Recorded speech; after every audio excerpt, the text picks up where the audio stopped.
Merci, Monsieur le Président. Mesdames, Messieurs, oui, je suis l'agriculteur de service. Je viens les pieds sur terre et vous expliquer un peu comment est la vraie vie aussi chez nous et vous montrer la relation qu'il y a entre votre combat et celui que nous, agriculteurs, sommes obligés de mener dans une période où on parle beaucoup d'agribashing et où on est en gros co-responsable de ce qui menace la planète, c'est-à-dire ce que j'appelle le ré-changement climatique.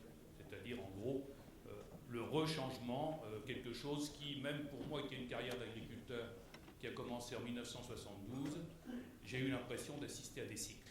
Et tout va bien puisque on est dans les cycles.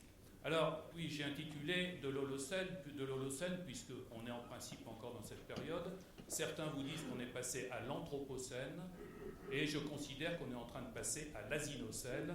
Vous savez ce que ça veut dire. En gros, notamment, on essaye de faire porter le bonnet d'âne de cette période qui serait anthropocène à ceux qui les nourrissent, c'est-à-dire aux agriculteurs. Alors, je vais passer en revue un certain nombre de sujets. D'abord, l'eau. Vous connaissez tous le cycle de l'eau, on ne va pas s'apesantir dessus, sachant simplement que notre planète est une grosse sphère remplie majoritairement d'eau et que jusqu'ici, on n'a pas entendu parler de fuite, la quantité est constante. Personne ne consomme de l'eau, beaucoup utilisent de l'eau, et les agriculteurs également.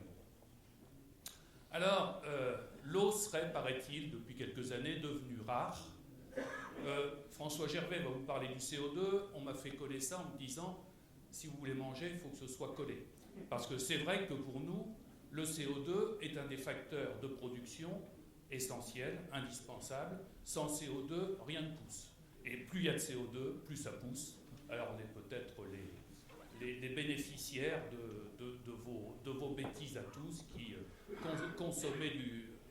rejetez du CO2 dans l'atmosphère. Donc, l'eau est un autre facteur indispensable, puisque vous savez que les plantes fonctionnent sur le principe de la photosynthèse. Pour la photosynthèse, il faut de la lumière, c'est le soleil, il faut de l'eau, il faut du gaz carbonique, et il faut aussi des éléments minéraux. Donc l'eau fait partie de ces éléments indispensables pour la production agricole, donc pour la nourriture. Elle serait devenue rare et nos concepteurs de la politique agricole commune, à Bruxelles mais aussi à Paris, ont pensé qu'il fallait que désormais les agriculteurs se mettent en chemin pour sauver la planète et lutter contre le réchangement climatique. Et on nous a créé des MAEC, des mesures agro-environnementales. Ça, elles existaient depuis un moment, mais en 2013, on a ajouté un C, agro-environnemental climatique. Donc, voilà, les agriculteurs en croisade. Les agriculteurs ont en général souscrit à ce genre de mesures, pas par conviction, mais parce que les aides qu'ils touchaient d'un côté, sur ce qu'on appelait le premier pilier, ont été transférées sur un second, et ce second, ce sont les MAEC. Donc les agriculteurs se sont dit, si on veut essayer de sauver un peu la baraque et de garder quelques aides, il faut qu'on souscrive des MAEC, bonnes ou mauvaises, en gros, on s'en fout, et la préoccupation climatique chez les agriculteurs reste beaucoup plus terre à terre, c'est le climat du jour, le climat du lendemain, le climat de l'année qui les importe. Donc dans ces MAEC, on a été capable de créer une mesure financée par la collectivité de désirrigation, c'est-à-dire que des agriculteurs qui, à grands frais, pour justement assurer les récoltes, et je dirais dans un cadre logique de progrès, avec de l'eau qui est très réglementée depuis des années, donc pas des agriculteurs qui asséchaient les rivières pour arroser, mais des agriculteurs qui avaient trouvé des solutions, type retenue collinaire par exemple, pour arroser, sont payés aujourd'hui pour ne plus arroser. Parce que l'eau est rare. Alors, quelques chiffres quand même, vous avez vu le cycle. Si on les ramène à notre hexagone, la pluviométrie moyenne en France, c'est 700 mm d'eau par an. Un chiffre 1 mm est une averse ridicule, mais sur un hectare, ça fait quand même 10 mètres cubes d'eau, donc 10 000 litres si on veut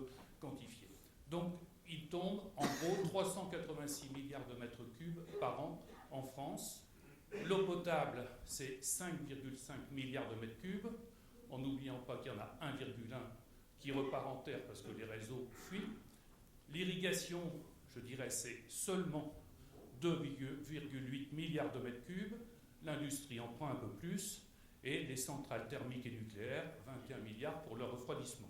Tout ça n'étant que de l'utilisation et non pas de la consommation.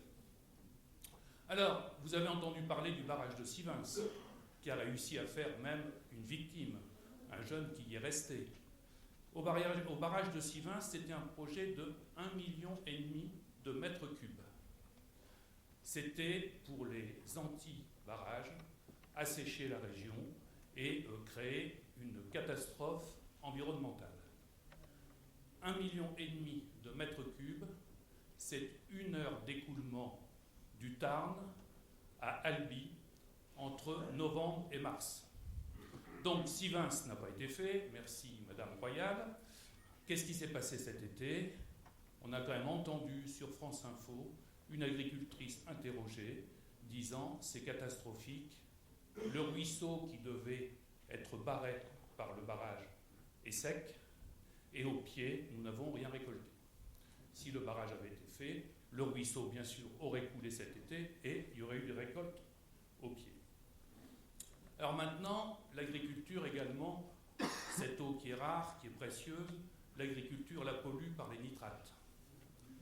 Alors, Christian Buzon vous parlera ce soir. Christian Buzon nous a beaucoup appris sur les nitrates et depuis qu'on se connaît, les connaissances ont encore progressé. Alors, il y a un dogme en Europe, et alors en France, on respecte beaucoup parce que vous avez beaucoup de pays qui obtiennent des dérogations, qui fraudent, comme les Pays-Bas, qui redemandent des dérogations et à qui on accorde des dérogations, mais en France, on est des bons pratiquants, donc on respecte le dogme de 50 mg par litre de nitrate par litre d'eau maximum, et l'eau est gérée par 2 directives, l'une qui existe au titre de la santé humaine, l'autre au titre de l'environnement. Les deux donc tombent comme par hasard sur le même taux, et quand on dépasse sur l'eau de boisson 50 mg par litre, on considère qu'elle n'est plus potable et les sociétés de distribution des eaux passent avec de l'eau minérale.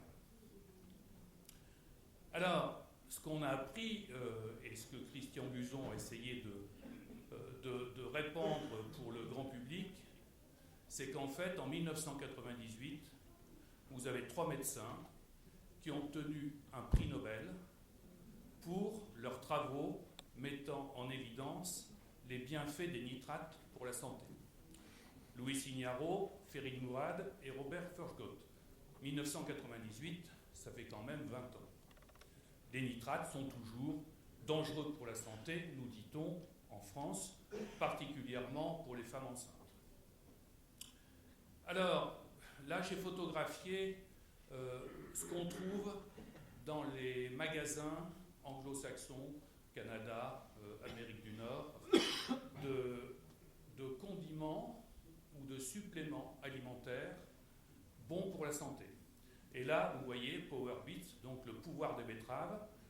C'est de la betterave déshydratée, de la betterave rouge, parce que si on cherche parmi les légumes dont on vous dit par ailleurs qu'il faut en consommer beaucoup parce qu'ils sont bons pour la santé, ceux qui sont les plus riches en nitrates, on tombe assez vite sur la betterave rouge. La salade est pas mal aussi, mais pour manger des quantités de salade, c'est un peu difficile. La betterave rouge, ça va mieux. Donc ça, c'est de la betterave rouge déshydratée. Il y a 165 grammes dans cette petite boîte. Il est marqué derrière « super aliment savoureux, riche en nitrates » qui aide à stimuler la production d'oxyde nitrique de votre corps.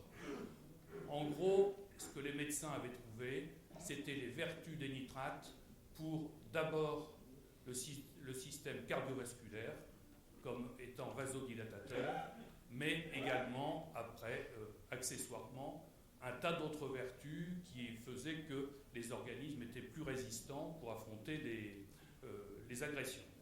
Donc, la conclusion qu'on devrait tirer, c'est qu'il est dangereux pour la santé de ne pas consommer de nitrates.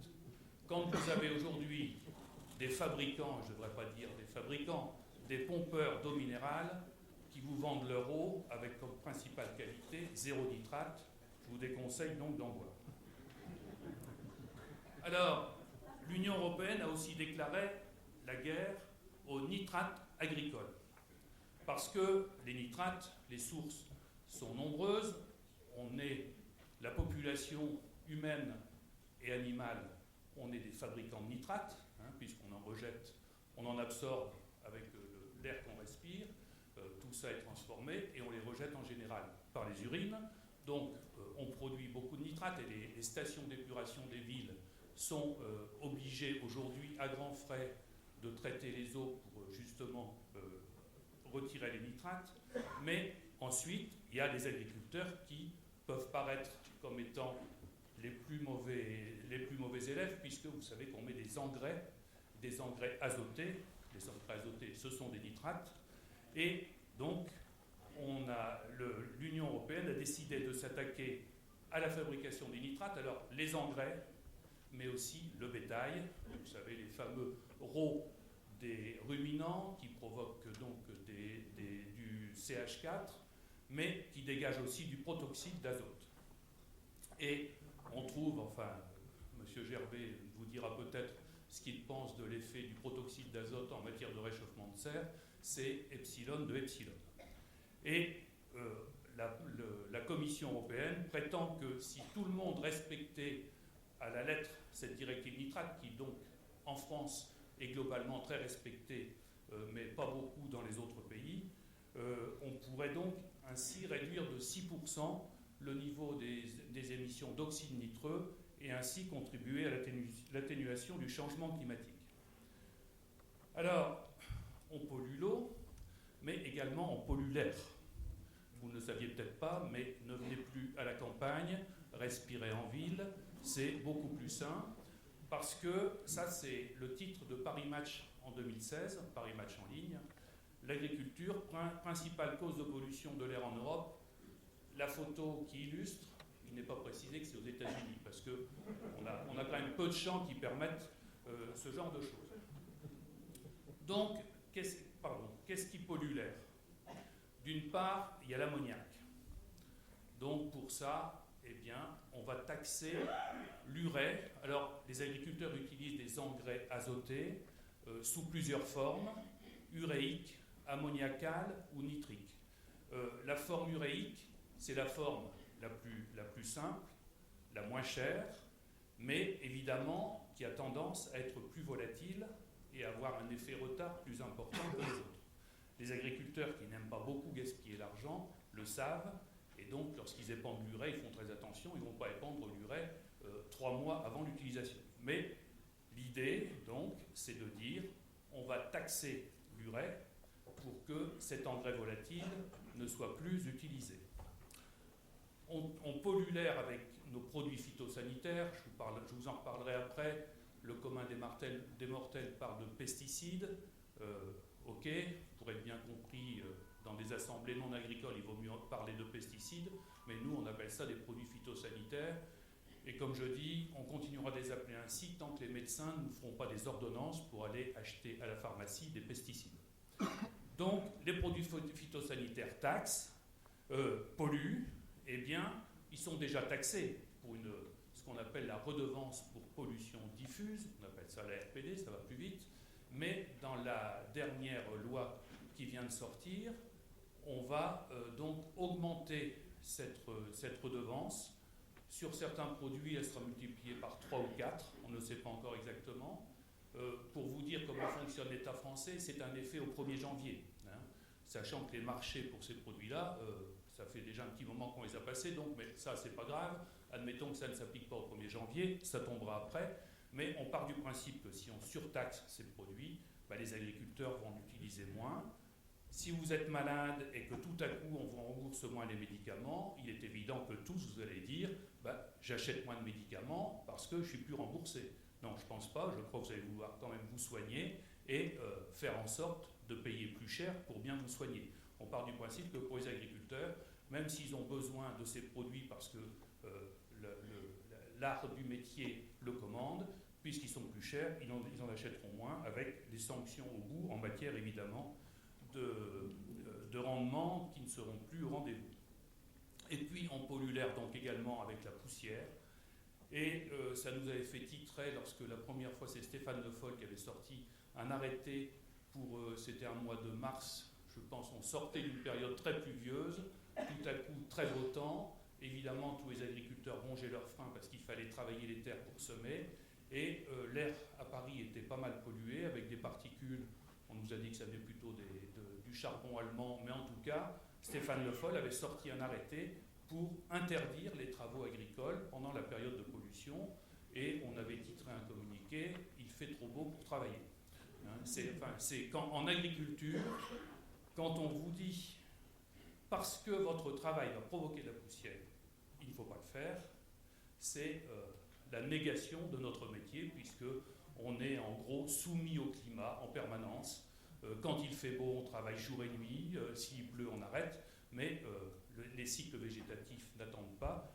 Voilà donc ce qu'on a trouvé pour régler la pollution de l'air. Ça va certainement être mieux. Là, je passe à autre chose.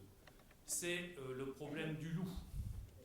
Alors, c'est plus loin du réchauffement climatique, mais encore que, avec le réchauffement, il pourrait y avoir un problème pour le loup. Là, nous, notre problème est beaucoup plus basique, c'est la compatibilité entre la réintroduction du loup et la possibilité de garder un élevage pastoral dans les régions qui sont généralement à l'est de la France et qui sont les régions de point de rentrée des loups. Alors en 2018, on a 51 loups prélevés. Alors vous savez, prélever, c'est un peu comme le terroriste qui a été neutralisé. Hein. Bon, il faut être clair quand même, le prélèvement, on sait ce que ça veut dire. On a recensé 72 meutes et 500 sujets. Je ne vous dirai pas comment on compte les sujets, ou je vais vous le dire quand même. On a dressé quelques agents de l'OCNFS, c'est-à-dire ONCFS, l'Office national de la chasse, de la forêt et de la faune sauvage, à prendre ces balises qu'utilisent les cantonniers pour marquer les travaux, orange et blanche, en plastique. On coupe le bout en haut et on les a appris à ululer le soir dans la campagne et ensuite à écouter les réponses. Et c'est comme ça qu'ils comptent. Et ça m'a fait dire lors d'une journée qu'il y avait eu à l'Assemblée nationale sur le loup que, vu les chiffres, les louves, certainement, prenaient la pilule contraceptive parce que, sans quasiment de prélèvement, on avait un effectif qui était stabilisé. Donc, on en recense 500, à quelques bricoles près. Ce qu'on recense beaucoup mieux, c'est les victimes. Les victimes, ce sont les moutons, généralement. Rien que 11 600 de janvier à novembre. C'est un coût budgétaire, évidemment l'indemnisation des éleveurs un tout petit peu, parce qu'un mouton ça vaut plus rien aujourd'hui. Mais toute la gestion du loup coûte, on n'arrive pas à connaître exactement, entre 30 et 40 millions d'euros. Ça n'est sûrement pas à les raconter sur les giratoires. Et il y a une association donc, qui est dédiée à la protection des grands prédateurs, qui s'appelle Ferus, et qui, il n'y a pas très longtemps, le 11 décembre, a porté plainte auprès de la Commission européenne contre l'État français, estimant qu'il ne respecte pas ses obligations de protection du loup. Quand on voit les dégâts que ça commet, on est content que l'État français ne le respecte pas, et à notre avis, il le respecte beaucoup trop. Le loup est protégé par la Convention de Berne, et on demande à ce que le loup soit considéré comme un prédateur. Je crois que dans mon département de la Charente, c'est en 1923 que le dernier loup avait été tué, et j'ai retrouvé l'article de journal qui célébrait cette libération. C'est dans mon département aussi qu'Alfred de Vigny avait écrit La mort du loup, qui est un poème remarquable, mais qui montrait quand même que le loup était l'ennemi numéro 1 des populations. Donc voilà, là aussi le progrès, mais on n'arrête pas la nature, et c'est comme ça qu'on sauve la planète. Alors, en matière toujours de relation avec l'impact de l'agriculture sur le climat, les technocrates et les eurocrates ont compris que les prairies naturelles étaient des puits de carbone.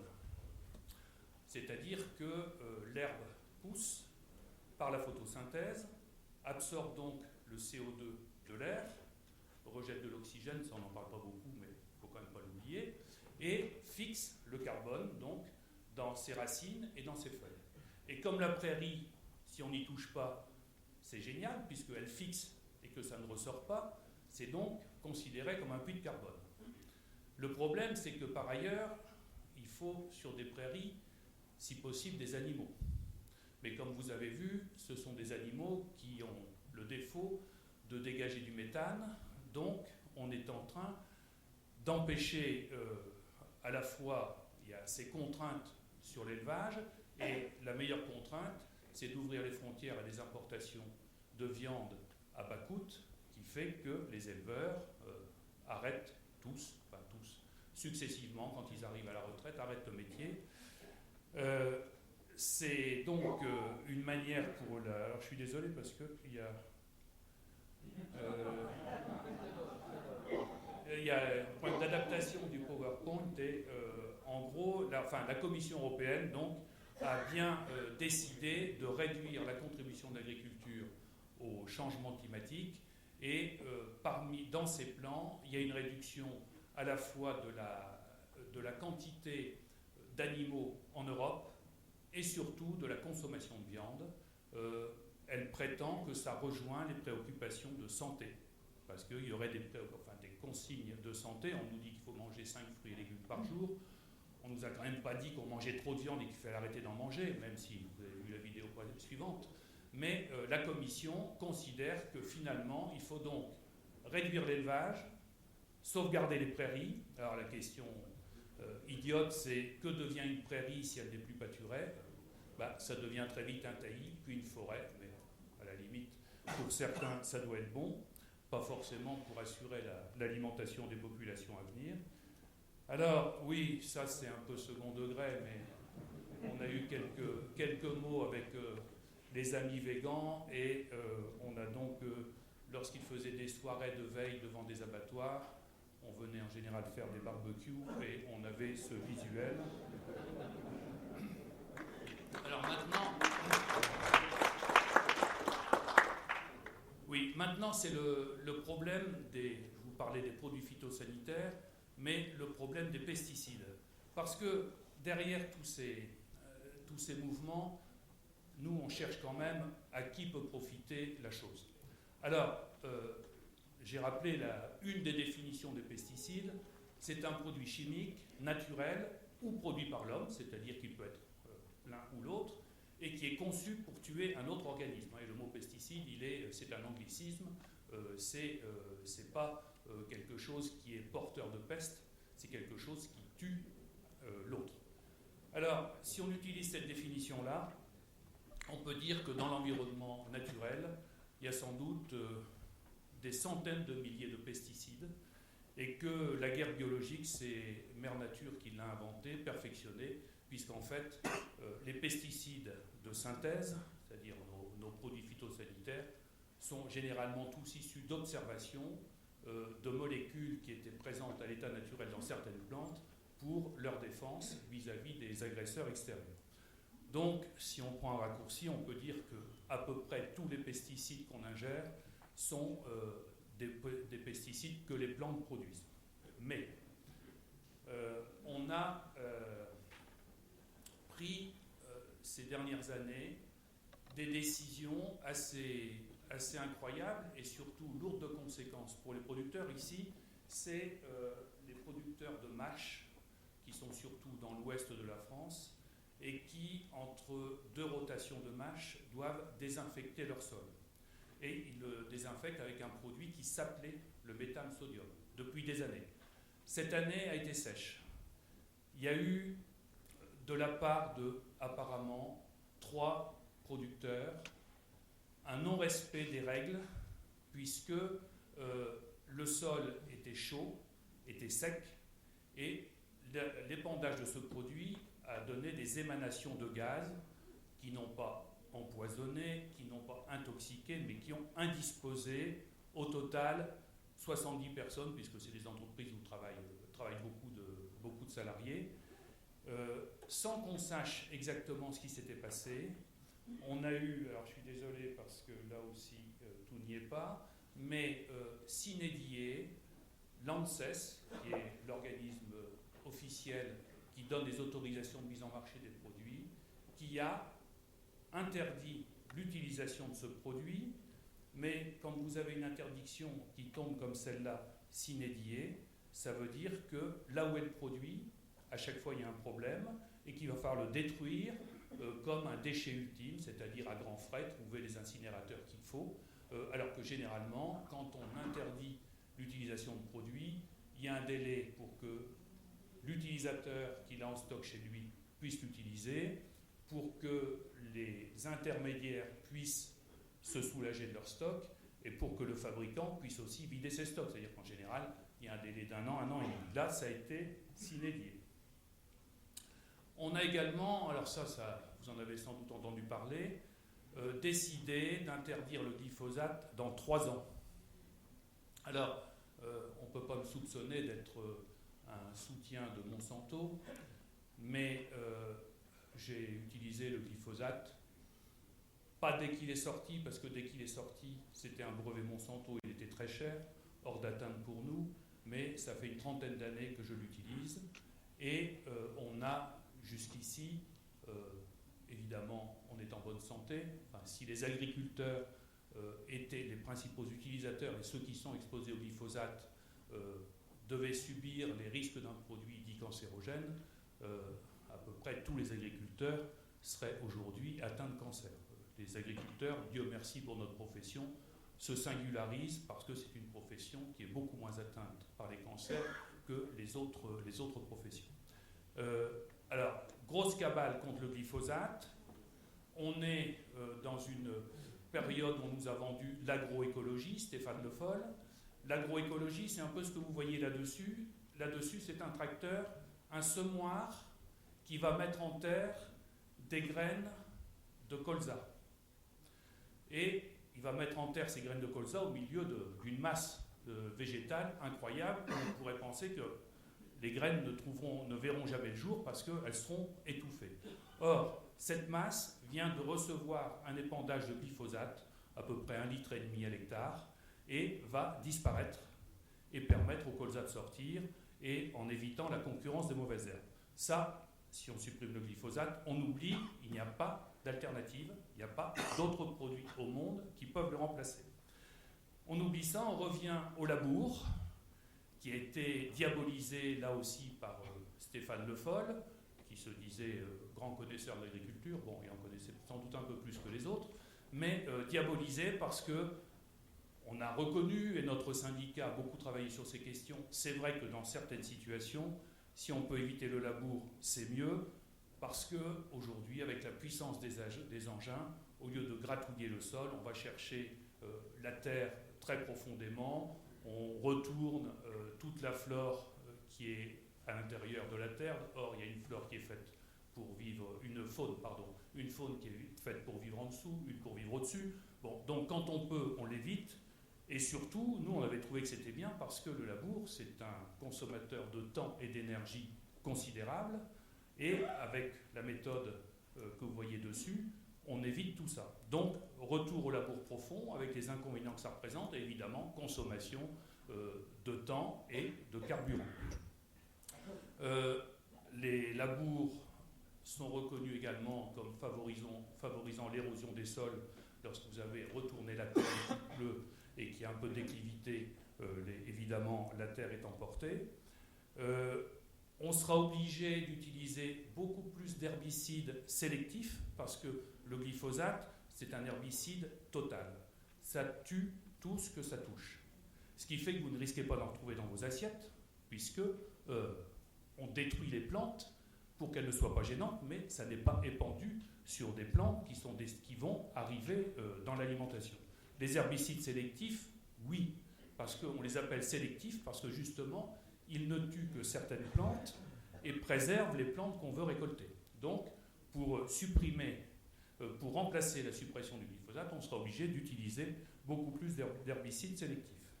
Et on a des plantes envahissantes comme l'ambroisie, très allergènes, contre lesquelles aujourd'hui, un des moyens de lutte, c'est justement, après la récolte, lorsque l'ambroisie se développe, c'est de passer un coup de glyphosate. puisqu'il n'y a plus de glyphosate, il n'y aura plus de coups de glyphosate, et l'ambroisie va pouvoir prospérer. Alors vous connaissez nos voisins suisses, c'est des cow-boys, des gens qui ont un goût phénoménal du risque. Eux, vis-à-vis du glyphosate, ils ont considéré que rien de nouveau sous le soleil, c'était en mai, en plein débat chez nous, et on reconduit pour 5 ans, chez eux c'est de 5 ans en 5 ans. Maintenant les abeilles. Alors, c'est vraiment, je suis désolé, mais il y a une partie des diapositives qui n'apparaît pas, je ne sais pas s'il faut le réduire ou pas. On a là une série de produits que je vous ai indiqués en rouge qui ont été interdits à chaque fois parce que les abeilles meurent. Le problème, c'est que l'interdiction pose évidemment des problèmes aux producteurs. Vous avez le thiaméthoxane, c'est ce qui sert pour les producteurs de cerises et qui fait qu'un certain nombre de producteurs de cerises ont arraché leurs cerisiers parce que c'est une mouche qui vient pondre dans les cerises. Ils n'ont plus le produit pour. Par contre, en Espagne, en Turquie, en Italie, ça reste autorisé. Donc, vous mangerez des cerises traitées avec ce produit, mais venant d'ailleurs. Et quand on a essayé de comprendre pourquoi les abeilles mouraient, moi j'avais des réponses, je disais, on peut interdire, enfin, il y avait le gaucho qui a été interdit, c'est l'imidaclopride, lui qui a été interdit il y a longtemps. Je disais, certes, si on donne du gaucho aux abeilles, elles meurent, ça on le sait, mais interdire le gaucho ne signifie pas que les abeilles vont arrêter de mourir. Or, quand on regarde les raisons, c'est l'INRA qui a fait une étude fin 2014, vous avez dans 71% des cas, c'est ce qui manque à droite de la diapositive, ce sont des causes soit d'erreurs d'élevage, soit des abeilles qui meurent de faim, parce qu'il y a aussi une surexploitation au niveau des abeilles, de plus en plus d'apiculteurs industriels, soit ce sont des parasites qui attaquent les ruches, soit ce sont des frelons asiatiques, enfin des causes qui n'ont strictement rien à voir avec l'agriculture en elle-même et encore moins avec les produits phytosanitaires. Les cas d'intoxication phytosanitaire, c'est 6% des cas de mortalité d'abeilles, et encore en général, c'est lié à des erreurs d'application, c'est-à-dire des gens qui n'ont pas respecté notamment les conditions d'application. Et puis il y a 23% des cas, on ne sait pas, parce que les abeilles n'ont pas une durée de vie naturelle très longue, et il faut que de temps en temps ça meure. Le temps passe. Alors, j'essaie d'en venir un peu à certaines explications. L'agroalimentaire bio. Alors, tout le monde en entend parler, je pense que peut-être qu'un certain nombre d'entre vous ici préfèrent consommer bio. En tout cas, c'est une activité qui est en pleine expansion. Je ne parle pas de la fortune que ne font pas les agriculteurs en agriculture biologique, je parle des fortunes que font les vendeurs de produits bio. Alors, comment on pousse les consommateurs, finalement, à acheter plus cher des produits qui sont à peu près pareils, mais les convaincre que ça vaut la peine de payer plus cher? C'est en leur disant, attention, si vous mangez des produits d'agriculture conventionnelle, en gros, vous êtes mort assez rapidement, parce que dans ces produits, il n'y a plus rien, il n'y a plus de vitamines, il n'y a plus de minéraux, il n'y a plus rien, c'est intensif. Par contre, si, il y a une chose, c'est des pesticides. Alors, vous avez, il y a 1 mois et demi à peu près, l'appel des coquelicots qui est sorti, qui est une pétition lancée par un dénommé François Veillerette. Il dirige une ONG qui s'appelle MDRGF. Alors au début, c'était Mouvement de défense et de représentation des générations futures. Il a raccourci maintenant, il dit Génération future, c'est plus vite dit.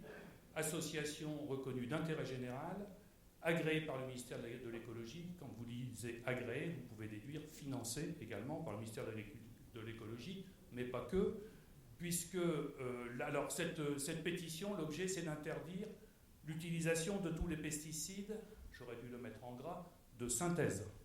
Parce qu'en agriculture biologique, on est obligé d'employer aussi des pesticides, mais qui sont dits naturels et pas de synthèse. Donc, c'est l'interdiction de tout ça. Comment ce mouvement arrive, avec 4 personnes qui vivent pas mal, à tenir le coup? J'ai mis en bas les logos des entreprises qui les soutiennent. Alors, vous ne les connaissez peut-être pas toutes, mais ce sont toutes des entreprises qui sont sur le secteur nature, c'est-à-dire sur le secteur bio. Donc vous voyez qu'il y a quand même au moins quelques entreprises qui profitent de ça. Et puis, pour terminer, là où ça nous emmène, vous avez la courbe des rendements de blé depuis 1815 en France. Alors on part de très bas, hein, moins de 10, à gauche c'est des quintaux hectares. Et on est arrivé, alors il y a un accident en 2016 avec un printemps très très humide, sans doute à cause du réchauffement, peut-être. Mais globalement, on se situe dans la zone des 72-75 quintaux. La flèche bleue, alors même chose, le blé bio a disparu. La flèche bleue, c'est le rendement moyen en blé d'agriculture biologique. Et l'objectif du ministère de l'Agriculture, c'est 15% d'agriculture biologique, on est aujourd'hui à 5%, 15% d'agriculture biologique en 2023. Donc vous voyez où ça nous emmène, le pain risque d'augmenter. Voilà, j'ai terminé, je vous remercie, j'ai peut-être dépassé un peu le temps.